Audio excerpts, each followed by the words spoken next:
Hi Stokies, it's Craig here from the Bear Pit TV and I'm going to be looking towards my preferred 11 for this Monday evening's game against Swansea. I'm not sure how many of these preferred 11s I'm going to do over my time with the Bear Pit TV, but this is going to be a very simple, easy one really. There's no reason to change from the last two games. So jumping straight into it, obviously Grant is going to start again. I think Butland's getting a little bit closer and I've heard a few people actually suggest that Grant should keep the number 1 jersey even when Butland's fit, and as well as he has played Grant, Butland's a massive talent. I don't think that should happen, but obviously for now Grant will keep that number 1 jersey. At full back we're going to go for Bardsley, centre back Shawcross and Indy, a full back Eric Peters. They've looked really solid these last 2 games, the back 4 and back 5 including Grant. I don't really know where it's come from considering the horrendous start we had. I was never the biggest fan of Woolshide, and when he left I kind of felt maybe I was wrong because he was shipping goals still. But now I'm starting to go back to my original point. Indy looks a class above what Woolshide was for me. He's not just a strong physical defender that can actually defend, but I think there's a little bit more of a footballer within Indy than I originally gave him credit for. And I'm over the moon he's at the club, and I really hope we can get him signed properly when the time comes. Midfield, Cameron and Whelan again, the back 4. A massive reason for the settling down of our season was these pair playing just in front of the defence. They've looked so much more solid, and Cameron is hitting a level that I never knew he had. I always thought he was quite decent, if a little bit sloppy with the ball. But he's fantastic. I don't know where it's come from, this kind of consistency. He's in the peak of his Stoke career at the moment. Both the wings, obviously Shaq and Arnie. I've mentioned it before in another video. When them two click, I truly think they're a world-class combination. The only slight criticism of them both is they're a tad inconsistent. But when they do get it right, it's fantastic. And it's some of the best football I've seen at Stoke when these two click. Obviously, Joe Allen again.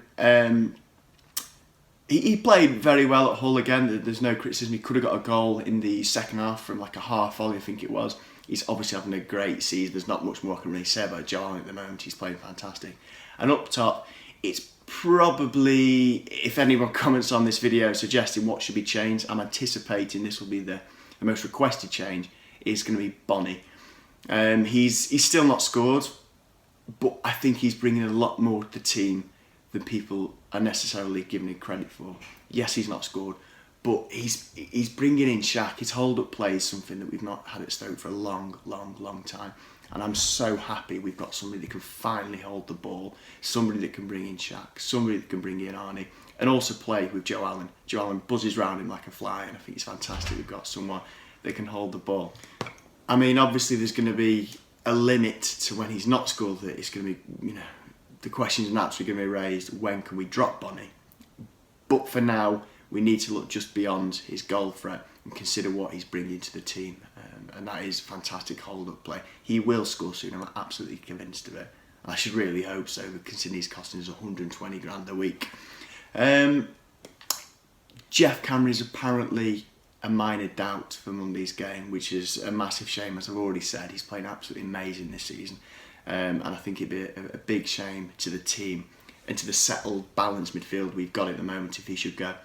If he should prove to be injured and unavailable for the game, it's quite a difficult one, but I drop Allen into that position.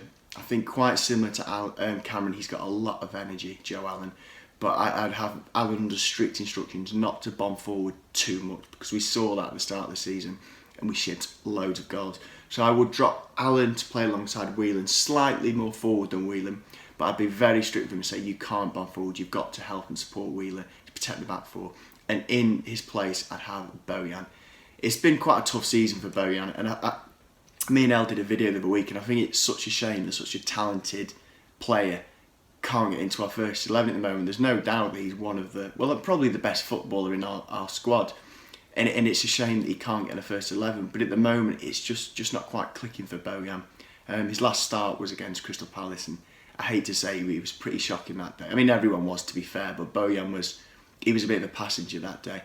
Despite that, he has clearly got the talent. And if Cameron should prove to be injured for this game, I'd bring in Bojan for Cameron with Allen dropping off slightly. So there we go. My first 11 for the Swansea game is exactly the same as we played against Hull and Sunderland. Only difference is if Cameron is injured, I bring in Bojan and drop Alan off slightly. Let us know what you reckon to my first 11. Any changes? I'm sure I'm going to get a few comments that want Whelan out, and I'm sure I'm going to get a few comments that want Bojan in. Tell me why, and give the video a like, comment, and all the rest of it.